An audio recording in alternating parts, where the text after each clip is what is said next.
We'll try again. All right, today we're going to be going over DP Coon cuffs, the prices, the different kinds, ones that they don't make anymore. This is all to help you, whether you're a new trapper, intermediate, or old timer, decide on which ones are the best, which ones that you should invest your money into, and why.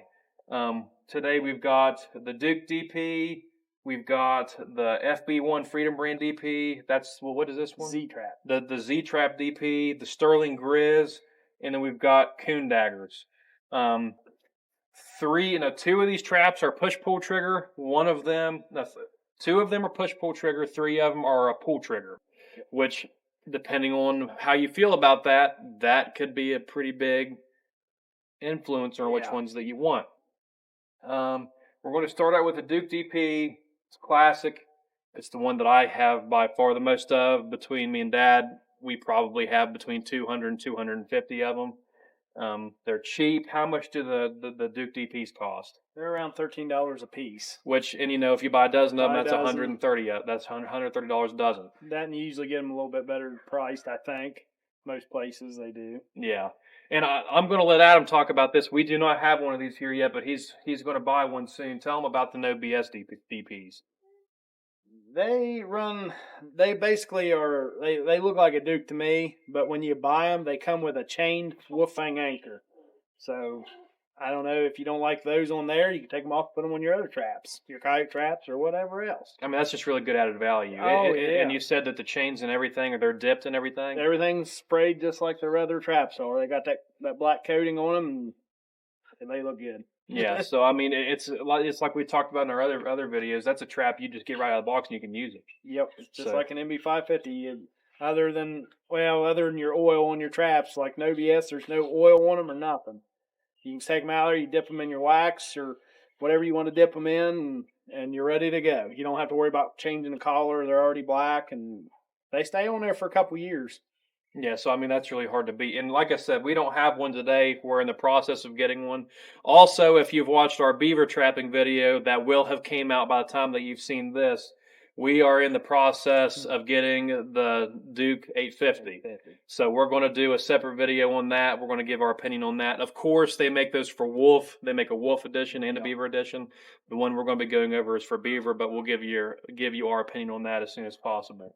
So we'll come back to the Duke here in a little bit. Next is the Z-Trap. And those run about the same as the Duke. They're about 13 a piece. Yeah. Now, there is one advantage to the Z-Trap that the Duke doesn't have. It's a push-pull. It's a push-pull. So if you're looking for a trigger that is push-pull instead of pull, and by the way, I'll break that down if anyone doesn't understand. A push-pull trigger means that if a coon shoves his hand into the trap, he does not have to pull anything out for it to go off. It just the very act of sticking his hand in the trap can set it off. Now, the things you got to be concerned about with these is like whenever you guys use your loose bait, instead of like we prefer just a marshmallow. Yeah, that's all we use. Marshmallow and coon juice, and that is it. But a lot of people like to use like dog food, stuff like that. But if you fill the trap too far up, if you fill this trap all the way up to right here, and he just hits that and shoves down, it'll set that trap off, and he won't be down in it. And then, I mean, if we fill these things up with anything loose, you just put it around the trigger, maybe just a little bit above the trigger. That way you get a good catch. Yeah, and that's the whole point of a coon cuff. Yeah. So that because they're designed to have their whole arm in that trap. So they can't chew it off. Exactly. Because a coon, I don't care. They are the worst about chewing their feet, their legs. I've never seen anything like them. They want to chew it off and get out. Yeah, and I don't know why they're like that. There's no other, like you said, there's nothing. Nothing. There is nothing that will do that like a coon will. So, like I said, these are the exact same price. One is just push-pull, one's not. Now, we're going to go into what at one point was one of my favorite traps, but we're going to go over here in a second why it's not. The Freedom Brand FB1 DP. How much do those run? They run about $15 a piece. Yeah, so you've got about a $2 price increase, which isn't awful. Now, the one thing about Freedom Brand that is really nice, other ones, no DPs are hard to set, but they can kind of be a pain. With one of these, it's set. Yeah. 1 second, you're done. That's all that it takes. That, or if you got bad hands or something like that, there's other means of setting it. You can push it down on against something. If you can't squeeze it hard enough, Yeah. But I mean, they're just super, super easy to set. We will come back to why I don't like that trap here in 1 second. But besides that one instance, it is still a good trap. They cost a little bit more. They are not push pull. They're only pull. But if you've got kids that you're trapping with, if you've got arthritis, like Adam mentioned, they're a great alternative. I'm not hating on them. They're still a good trap. I just had a bad experience with that we will go over. The next trap is by far the most expensive. Yeah. And that is the Sterling Grizz. How much do those cost? Those run about $19 a piece. Yeah, they are not cheap. I'm going to say something.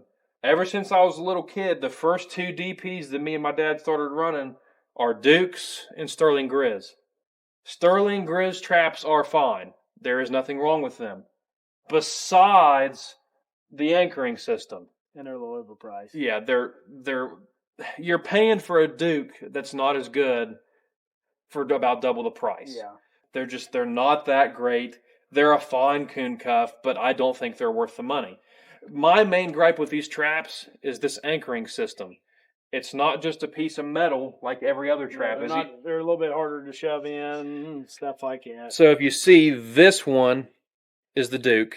It's just got that one regular stake, easy to get in the ground. If you've got rocks, roots, it'll go right in. Work right around them. This is the Sterling Grizz. If you don't have perfect mud or dirt, it is not going in the ground. Yep. And that is arguably one of the most important parts of a coon cup. Yep. So, and setting as many as you can as fast as you can. Exactly, because whenever you're coon trapping, numbers is the name of the game. Yeah, especially back then when you could get $20 a piece out of them. You can't do that anymore. Yeah, not unless you live somewhere out in the West. And by the way, if you're watching out West, you're lucky because at least you've still got fur that's worth money. Out here in the East Coast, we're not so lucky. The last trap that we're going to talk about, and I did not know this until Adam told me, they do not make these anymore. And by the way, if we are incorrect about that and you know where you can buy these, let us know in the comments because we could not find anywhere you could buy these. But these are Coon daggers. They're a push-pull trigger system. They are a really nice trap. Yeah, they're heavy. I have to admit, I don't think that there's a company, besides no BS, I don't know, that everything that they make is really high quality, so I'm not trying to say that these are better than those. But these are tough. These are stout, mean traps, which we were discussing can be a problem. Get them set. One problem with these are they by far have the strongest springs. Absolutely. By far have the strongest springs. You don't need that kind of horsepower whenever you're coon trapping. No. It's not necessary. Another problem that these traps can have, since the springs are so strong, if you get these set, if a coon doesn't fully commit to it, it won't set it off. No. It's not real ideal in that case. Another problem that I have found with these traps, and this doesn't affect someone like me or Adam as much, but if you're a newer trapper, you're trapping with kids, these traps have a safety system on them. And it's easy to set it and make it look like it's set. If you don't know what you're doing, you can screw up and you won't catch nothing. No. So if you set this trap on safety, it can't go off. You know what I mean? So you could go out, hypothetically, and set 100 traps, but guess what? If your kids are helping you or if you didn't know, you're going to come back to 100 traps with nothing in them and no bait in them. Yep. And how I know this is we went out a couple weeks ago, and it's not his fault. I didn't tell him, but my younger brother hadn't messed with these traps very much, and he set a couple of them and left them on safety. And we came back the next day, and the bait was all gone, and the trap hadn't been set off. So that's just one thing to keep in mind. If we are correct, like we think that they are, and they don't make these anymore, you're going to have to buy them off of a trapper, and we are guessing that they're probably going to run $15 to $20 a piece because they're that heavy and strong. And I mean, if you got big coon, maybe you need it. I doubt it because I've caught a lot of big coon and just an old Duke. Yeah, you don't need that. You're not wolf just like trapping. Beaver trapping. You don't need a 4-coil trap. Yeah. I mean, we've caught some big beaver. The only reason you're running that big of a trap for beaver is because they got big feet. Big feet. Yeah. So that's it. It's not that they move fast. No, not at all. So, I mean, all of that considered, I'm not going to touch up a lot on all these, but I do want to say one thing about the Freedom brand. Like I was saying earlier, for a long time, I had seriously considered replacing all my traps with those Freedom Brand traps just because we're all about speed, and there is nothing faster setting than one of those. However, the last trip that we went on, we caught a coon, and it wrecked that trap. It bent it all up. It was 100% trashed, not reusable. And whenever I go trapping, if I'm going to pay money for a trap, I want it to work. I want it to last, too. Yeah. So, and it shocked me. I don't know what that coon did to that trap, and we've not been using those for very long. Like I was telling Adam earlier, we've only been using them for about 3 years. So I don't have a lot of experience with them yet. And I'm also going to add, that's the first time that something like that's happened. But I have never had a Duke do that. And we run hundreds of them every year. Yeah. So, which is, and one thing that kills me about that, I think Freedom Brand is a good company. Like, I think that they make good stuff. Their new traps they come out with, the Alpha Dog, I don't have any of them yet, but I'm gonna eventually get a couple of them. Yes. Just because they look beefy. Yeah, I mean, so I'm not ripping on the company at all. No. Like, I think that they make good stuff, which is shocking because if any of you know my opinion by now, I don't like Duke traps. I will admit, though, Duke makes good DPs. Yes. Because it's a DP. They're simple. You're catching a coon. You don't need something that's super strong. You don't need nothing fancy. Exactly. So, with all that being taken into consideration, I'm going to tell you what my favorite is. Adam can tell you what his favorite is. My favorite's the Duke. They're cheap. They're reliable. If you lose one, it's not the end of the world, and they just catch coons. Yep. I'm gonna have to go with the Z trap because it may sound crazy, but I've seen it on a lot of YouTube and stuff like that. You can catch a fox in those traps. Why in the world he'd stick his paw in it? But I've seen it. Really? I could have swore I've seen somebody catch a coyote in one of them, but I don't know what possessed him to stick his paw down in it. But just that option of that push and pull, I like them. And I will admit one thing, because I was swaying. Bias is a part of this. I've never used a Z-trap, so it's really hard for me to say one way or the other. But for the exact same price and to have that push-pull Option. it's nice. But you got to also consider if you're around houses with pet cats, I would personally stick a Duke in the ground just for the pull trigger only. Yeah. Because a house cat will put his paw down in that. Why? Who knows? But it can happen. Well, one thing that I normally wouldn't add in this video, but we're going to go ahead and add anyway.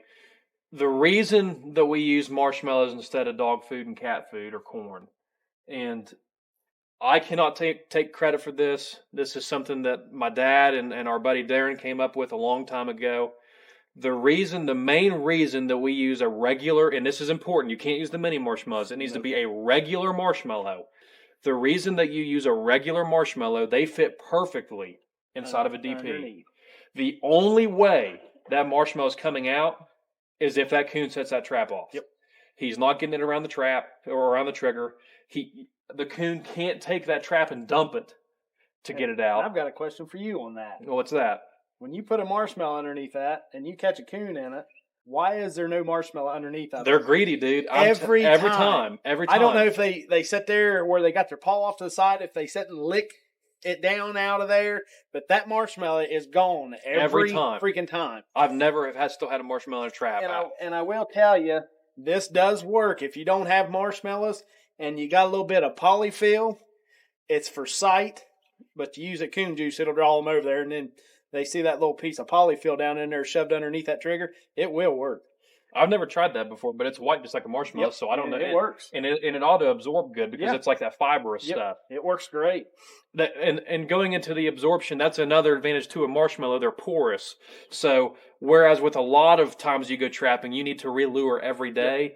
Whenever we go for 3 days. We'll set on like a Friday or Saturday, and then we would check 2 days after that. We never relure after the first day. No. Ever. The only time we ever relure is if we've got an animal. That's right. And you have to then, because the animal sense everywhere the marshmallow's gone. Wallered it off and everything else. Yeah. So that's the main thing.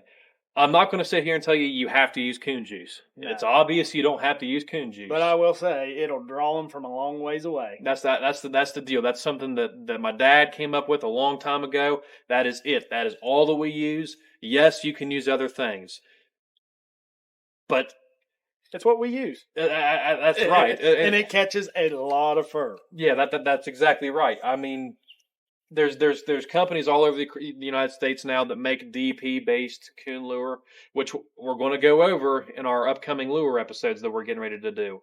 So you can stay tuned for that. But at the end of the day is whenever you get a DP coon lure, you want something that's loud, something that's sweet, and something that's sticky. And it does smell good. Yeah, it's one of the very few things that we make that isn't bad. That is right. Honestly, if I didn't know what was in it, I'd be tempted to take a swig. But I wouldn't wish that on anyone. By the way, if you buy our coon juice, do not drink it. I did not just tell you to do that. But at the end of the day, we really appreciate you guys stopping in for this episode of Trapping Tuesdays. We appreciate everybody who's came out to watch our previous episodes. I can just tell you from my personal experience, every time I get on to YouTube Studio and see all the people who's tuned in, I know there's channels out there that get millions of views, but I am tickled to death that we're getting over 1,000. So I can say I personally appreciate that. It just touches me. I love it. If you guys have any trapping related questions, leave us a comment. I get on there every day and check them. Anything. Yeah, anything. We love talking about trapping. So any questions at all, just leave us a comment. If you don't mind, leave our video a like. You can share it with your friends so that we can reach more people on Trappers Education. And at the end of the day, we appreciate all of you and have a great day. Bye.